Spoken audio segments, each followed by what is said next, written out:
मी ना खूप एक्साइटेड आहे. हो. तुला काही दडपण येत नाहीये ना लग्नाचं?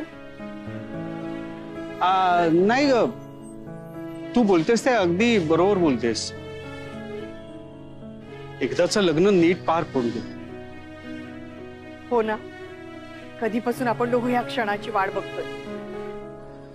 कोर्ट मॅरेज असतं ना तर मी दादाला सांगितलं असतं की लगेच उद्याच लग्न करू आपण, पण नको. तुझ्या आईला म्हणजे सासूबाईंना हवं तसं थाटामाटात लग्न होऊ दे.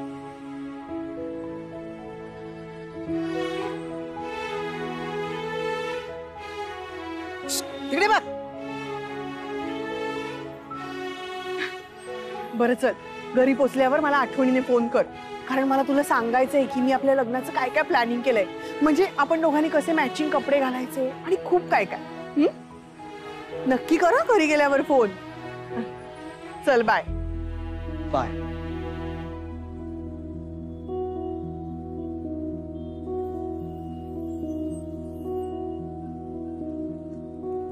कमी खाल्लं ना म्हणून पाठवलाय त्यांनी.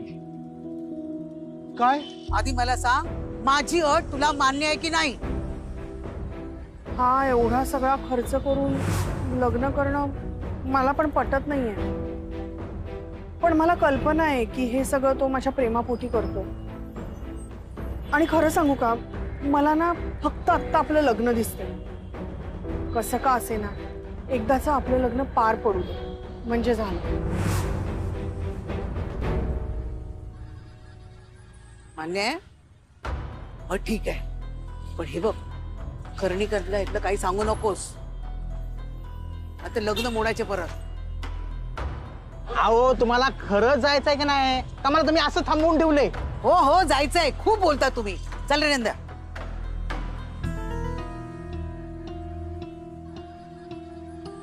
हे बघ, सगळ्यात महत्वाचं वर्षाचं दुसरं लग्न आहे हे आपल्यात कुणाला कळता कामा नये. अगं पण आई, हे कर्णिकांना नाही आवडणार. हे बघ नंदू, मी तुझं सगळं ऐकलंय. हा, आता ही माझी अट तुला मान्य करावीच लागेल, नाहीतर अजूनही मी तुझं लग्न मोडू शकते.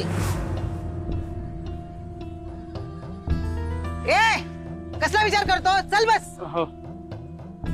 चल चल रे. चल.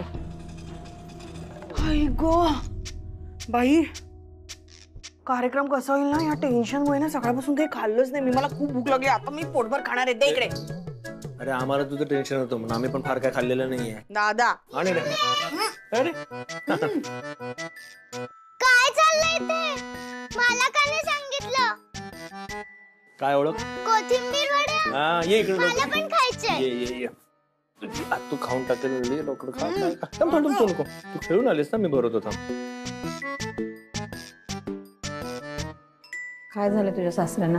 जरा बरं वाटत नाहीये, आराम करतात. तुम्ही औषधं घ्यायला गेलेलात ना? हो. नाही का औषध? जेवणानंतर घेतील ना. नशीबाई, आज त्या माणसाने काही गोंधळ घातला नाही.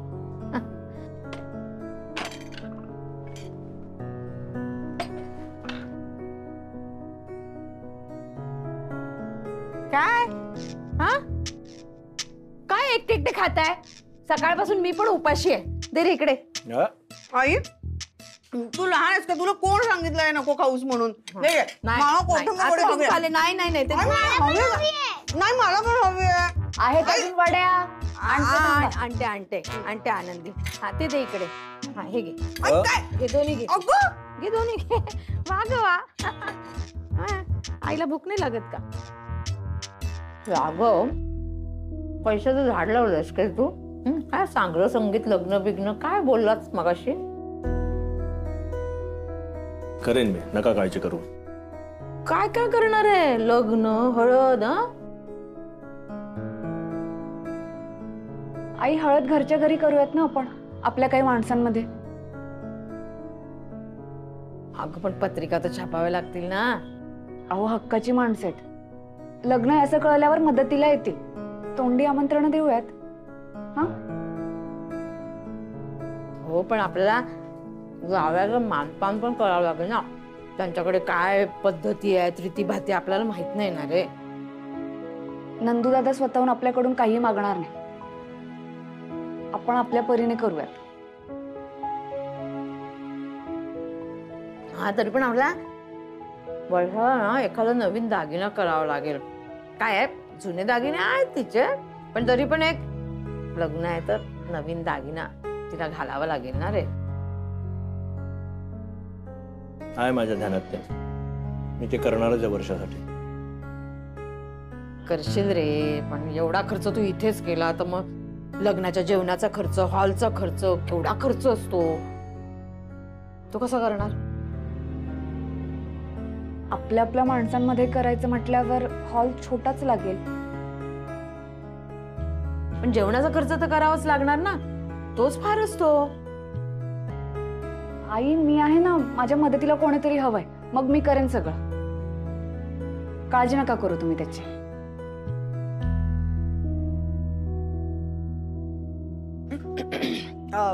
मी काय म्हणते, माझ्यासाठी नवीन साड्या वगैरे नको घेऊया.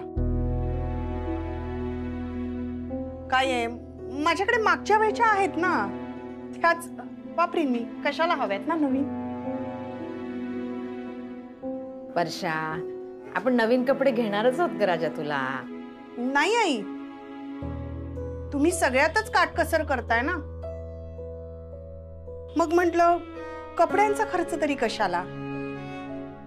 माझे आहेत ना मागच्या वेळचे साड्या आहेत माझ्याकडे, त्याच वापरीन मी. नाही नाही नाही, वर्षातही तसं नव्हतं म्हणायचं आम्हाला. दुसरं लग्न आहे ना माझं, उगाच खर्च नको. नाही ग, बरोबर आहे तुमचं, नको खर्च करूया आपण. अजिबात नाही, कोणाला काही काळजी करायची गरज नाहीये. होईल सगळं व्यवस्थित. आता माझं आणि आनंदीचं लग्न अगदी घाईघाईमध्ये आम्ही पार पाडलं होतं, त्यामुळे ते साधं सरळ झालं होतं. पण इतक्या वर्षानंतर आपल्या घरामध्ये लग्न कार्य असं काही मोठ्या प्रमाणात आपण केलंच नाहीये ना. हे करू ना, त्यामुळे कोणाला काही काटकसर करण्याची गरज नाहीये. छान धमाल करूया आपण. बरं थांबा बाळा.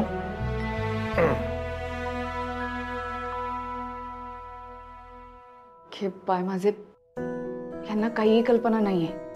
अजून बाबांच्या औषध पाण्याचा, ऑपरेशनचा खर्च निघेल ना. कसं सांगू मी यांना? दादा माझ्या लग्नाचा खर्च करतोय हे आनंदीला आवडलं नाहीये बहुतेक.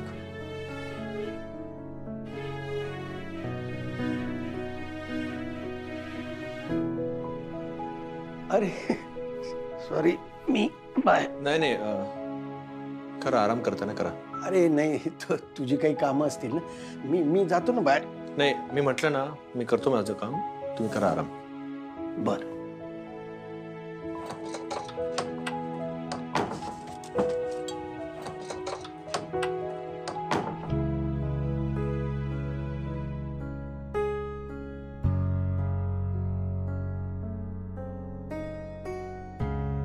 वर्षा, नंदकुमार, लग्न खर्च.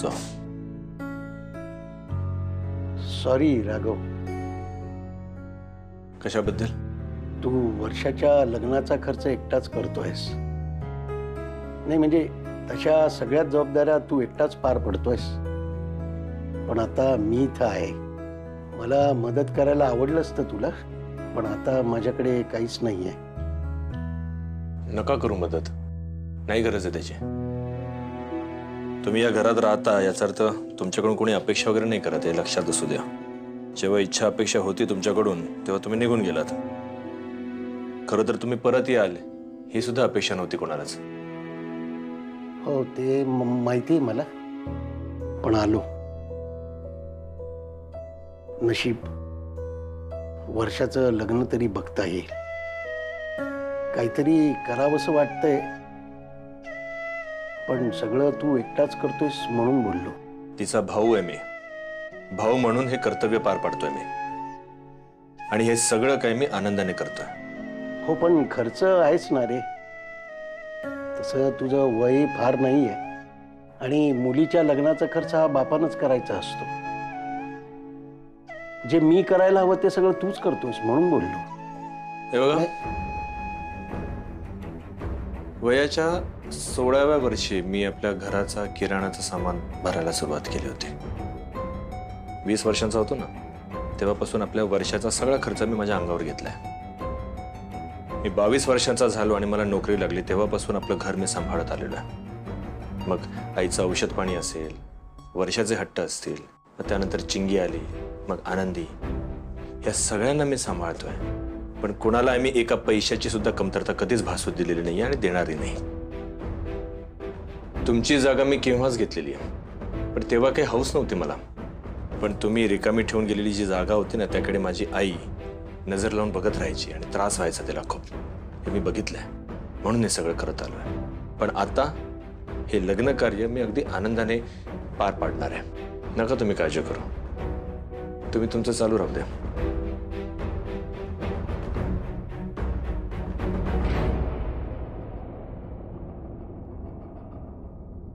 तुला तुझ्या कुटुंबाचं ओझं वाटलं असतं ना, तर या सगळ्या जबाबदाऱ्या तू पार पाडू शकला नसतास. कारण तू माझ्यासारखा नाहीच आहेस, जबाबदारी झटकून पळून टाकणारातला. माझ्या आजारपणाची जबाबदारी जरी तुझ्यावर पडली ना, तरी ती देखील तू घेशील. माझ्यावर राग आहे म्हणून तू झटकून नाही देणार. पण सुलक्षणा, वर्षा, आनंदी आणि चिंगी यांच्यासाठी तू जे काही करतोयस ना, त्याचं तुला ओझं नाही वाटत आहे रे. उलट तुला आनंदच होतोय. पण माझ्यासाठी काही करावं लागलं तर त्याचा तुला त्रासच होणार आहे. आणि मी माझ्या आजारपणाचं ओझं तुझ्या खांद्यावर नाही होऊ देणार.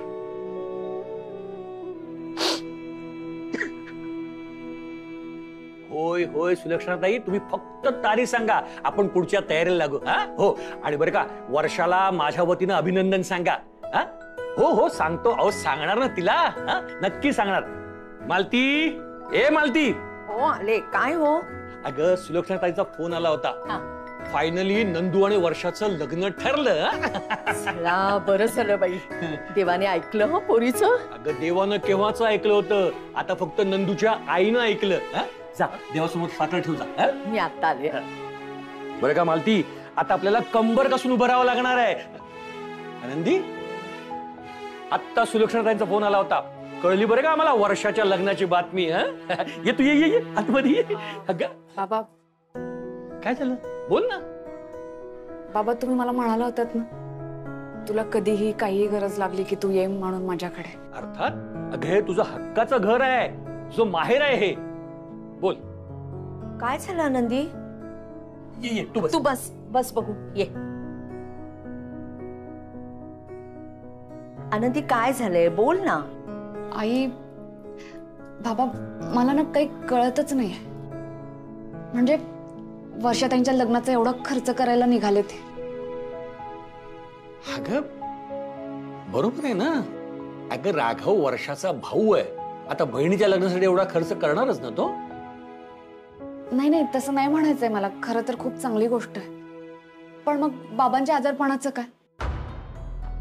आता आजारपणात पण केवढा खर्च निघणार यांना सांगायला हवं ना मी.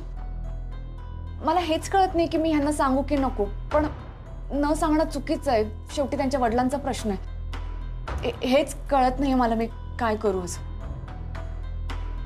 आनंदी, तू आधी शांत हो बघू. अगं पण काही जरी असलं तरी त्याने सगळ्याचा विचार केला असेलच ना. नाही नाही आई, त्यांना काहीही माहिती नाही यातलं. म्हणजे नेमकं काय झालं राघवच्या बाबांना? आम्ही त्या दिवशी म्हणजे ह्यांनी घर बघितलं ना बाबांसाठी, तिथे गेलो. मी आणि बाबा व्यवस्थित बोलत होतो. अचानक बाबांना चक्कर आली. मी डॉक्टरांना बोलवलं तर डॉक्टरांनी मला सांगितलं की त्यांना ब्रेन ट्यूमर आहे.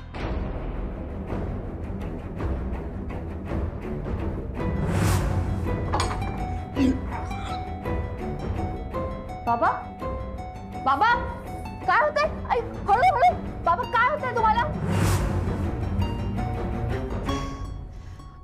आता हे सगळं बाबांना आधीपासून माहिती होतं, पण आम्हाला त्रास व्हायला नको म्हणून यातलं काही सांगितलं नाही आम्हाला. आता आम्हाला डॉक्टरांनी सांगितलं की लवकरात लवकर त्यांचं ऑपरेशन करायला हवं. आता बाबा मला म्हणतात की घरी कोणालाही काही सांगू नको. एवढी मोठी गोष्ट मी कशी लपवणार आहे सगळ्यांपासून? नाही म्हणजे बरोबर आहे राघवच्या बाबांचं. म्हणजे एवढ्यात राघवला सांगता कामा नये. तो नाही सहन करू शकणार आहे. असं लपून छपून उपचार कसे करणार? कधीतरी मला ह्यांना सांगावंच लागणार आहे ना आई. आणि अचानक कळलं तर धक्का बसेल ह्यांना, गोंधळ उडेल ह्यांचं. आणि मग पैशांची जुळवाजुळव आलीच ना. नाही सुनबाई,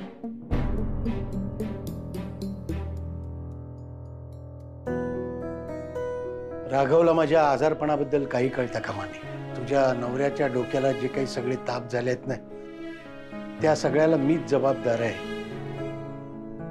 त्यात आणखीन एकाचा ताप नको. निदान वर्षाचं लग्न होईपर्यंत तरी. एवढंच माझं सांगणं आहे.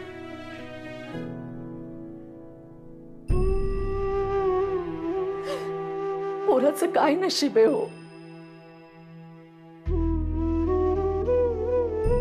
त्याच्या नशिबात बापाचं सुखच नाहीये. मालती, बाप, मुलगा, नवरा, सगळ्या जबाबदाऱ्या त्याने पार पाडल्या. लहान वयातच आईच्या खांद्यावरचा भार घेतला. आई, वर्षाला चांगलं घर नाही मिळालं ग, पण तरी सुद्धा त्याने तिचा सांभाळ केला, तिला आधार दिला. पण त्याचीही जाणीव होऊ दिली नाही. आमची रमा अचानक त्याच्या आयुष्यातून निघून गेली, पण तरी सुद्धा तो खचला नाही. चिंगीचा त्याने सांभाळ केला. आई, बाबा दोन्ही जबाबदाऱ्या त्याने पार पाडल्या. आनंदी, नंतर तू त्याच्या आयुष्यात आलीस, पण त्याने तुलाही काही कमी पडू दिलं नाही ग.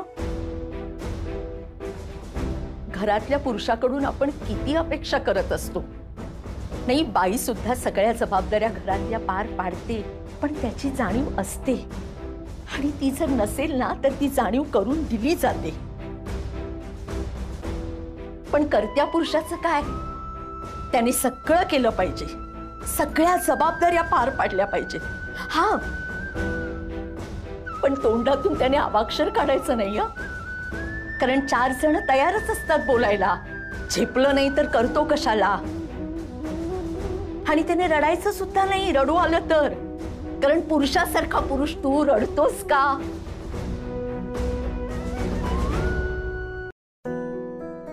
असं नसतं रे, असं नसतं. त्याला सुद्धा भावना असतात, मर्यादा असतात. आणि आपण सगळ्यांनी हे समजून घेतलंच पाहिजे. आनंदी, अगं आम्हाला काही जरी लागलं ना, कसलीही मदत लागली ना, तरी राघव लगेच धावत येतो. खरं तर आता आमची मुलगी सुद्धा नाहीये, पण तरी सुद्धा तो आमच्या मुलासारखा धावून येतो. आता त्याच्यावर 3 घरांच्या जबाबदाऱ्या आहेत. आता बास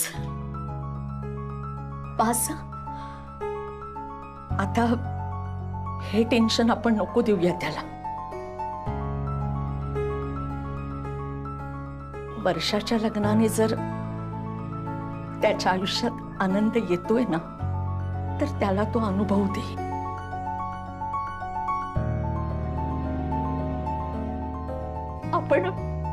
आपण आपल्या परीने त्याच्यासाठी जे जे करता येईल ना, ते आपण करूया.